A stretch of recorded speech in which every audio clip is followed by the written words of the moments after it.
You're listening to the Best Advice Podcast, guys. If you haven't already, give us a 5-star review and help spread the word. And if you have a question for the guys, email a voice recording to podcast@bestadvicepodcastguys.com. That's podcast@bestadvicepodcastguys.com.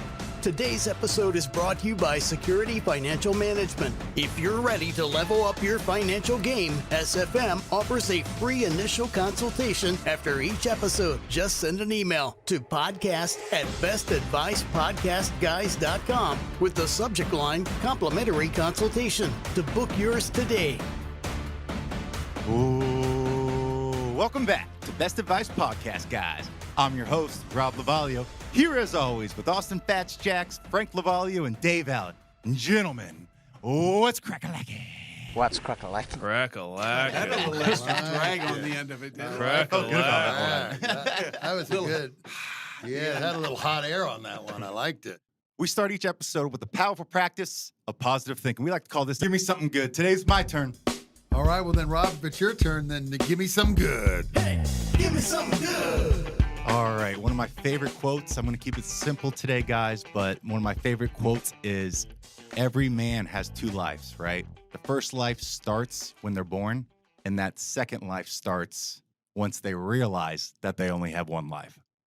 What age is that where that second where it's life It's starts? 50 years old, where it's like the midlife crisis. Yeah. I think that's where the midlife crisis comes from. Yeah. Is that second, Could like, be. whoa, I'm halfway through my life. Yeah. I only have one of these. Yeah. Well, I'll tell you when I see it happen a lot with people is when a loved one dies and they're like, wait a minute. Or a good friend dies. Yeah. This You is real. realize how- I need to enjoy my life. Yeah. And You some realize people how never fleeting do. It's really Yeah, sad. Some people yeah. never, ever do. And guess what they do? They got a lot of wealth. They leave it all to somebody else. Have fun. Yeah, you got to be careful. You know, to play off that a little bit, we have it all the time, Austin and Dave and me as well. You have clients come in, they're like, hey, I've got X amount in my portfolio. As soon as I get to this amount, that's when I'm really going to slow down. I'm really going to be happy.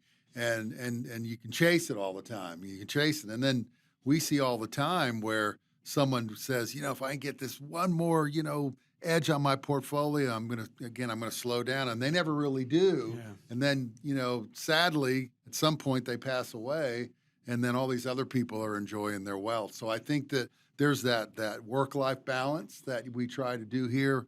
And I think we do it pretty well, where we hit it hard, but also play hard when you can and enjoy it because it's fleeting. And we encourage our Yeah. clients to do that Yeah. too, especially the ones that are like that. You have to say, Don't Come on, man. over-worry about it. don't over worry. There's things you can't control. Go enjoy your life because guess what happens? Someone else is going to really enjoy your hard work. And guess what? They don't respect it like you do. And we have some people that leave money because they don't have any kids or a spouse, and they leave it to a nephew or a niece. And guess how fast that money goes? And we've seen it. Blow it most times. It kind Some of respect reminds it, me, but most. you have things going on in your life, and like 2 years ago, it seems like do or die. Like, Oh, yeah. This is everything in my life, and then you look back and you're like, wow, it was kind of minimal, right? Yeah, you don't you realize it wasn't as big a deal. But to Yeah. that was a really good point. And the other thing we've seen a lot of, we got to teach people as advisors, we do it all the time, and then people got to take ownership themselves. What I find, and I'm sure that Austin and Dave would agree, people that have figured out a way to accumulate some wealth or be stable, or basically here's my bills and here's my income, and create a positive kind of cash flow in their lives, are the perfect prospects to inherit wealth. Because if you've never gotten there and you inherit wealth, if you don't understand it and you never mastered a little bit of it yourself, you're going to blow through. And I can't tell you how many times I've seen someone passes away, and then whether it's a child or a cousin or whoever that never managed their own affairs, and then it's gone. Think about all the lottery winners that come in, they get $5 million out of nowhere, and you hear that 90% of them, in 10 years are broke. No So doubt. I think it's important to understand and teach clients, you've got to establish your own wherewithal first, so then when you get wealth, you know what to do with it. So Exactly. we don't have to beat it up, Yeah. but I think those are good lessons that Yeah. are good to hear. Beautiful. Today's question comes from Caitlin from Clearwater. Caitlin, Oh, what you got for us? You want to say something? Okay, guys, Caitlin sent in, I'm trying to understand the differences between a Roth IRA and a traditional IRA. Can you run me through some of the pros and cons of using these different investment vehicles and which might make the most sense for me and my investment style?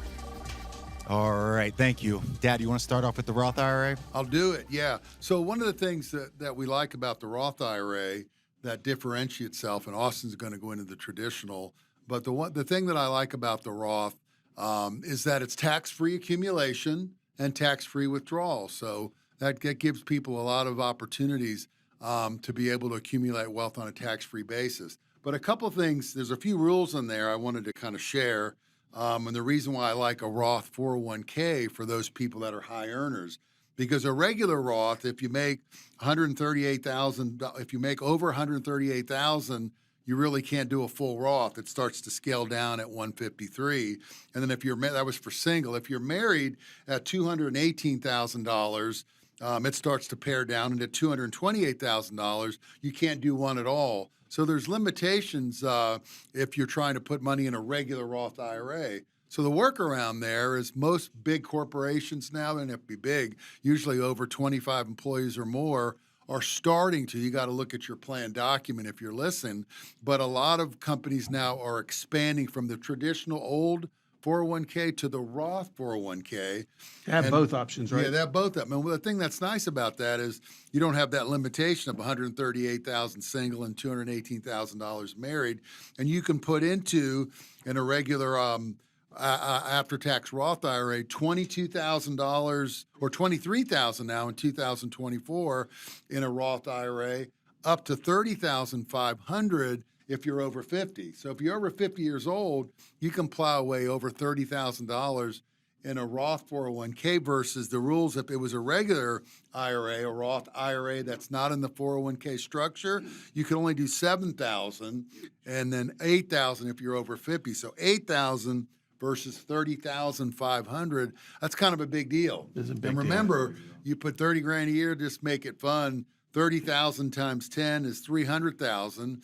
Let's say you get pretty good growth on there, and over the rule of 72 is you get 10%, which is a bigger number just for purpose of discussion. In 7 years, it would double. So basically, 300,000 turns into 600,000 under that scenario. And then you can take that out to tax-free. So you got $600,000 tax-free coming out, given that simple example. Now, we all know it's not easy to put 30 grand a year in, but as you start to build your wealth and your income, you might be able to do that. Versus the regular, traditional. Tell us about the traditional piece. Right. So for the Roth, like Frank was saying, I mean, when you deposit that money, you're paying taxes on the money that you deposit into the Roth IRA or 401k. For a traditional, it's tax deferred. So whenever you contribute to an IRA or 401k, that reduces your taxable income in that current year. So for high earners, contributing to the traditional IRA or 401k is nice because it mitigates their tax bill in that current year. That being said, depending on your age and your time horizon on when you need access to that money, it might make sense to do traditional versus Roth. But really, it's do you want to defer taxes until later or pay taxes now to get a tax-free distribution in the future? So, Austin, on that, a lot of our clients commonly ask us when we're helping them with their 401ks at work is, which one do I do? Right. Which one do I do?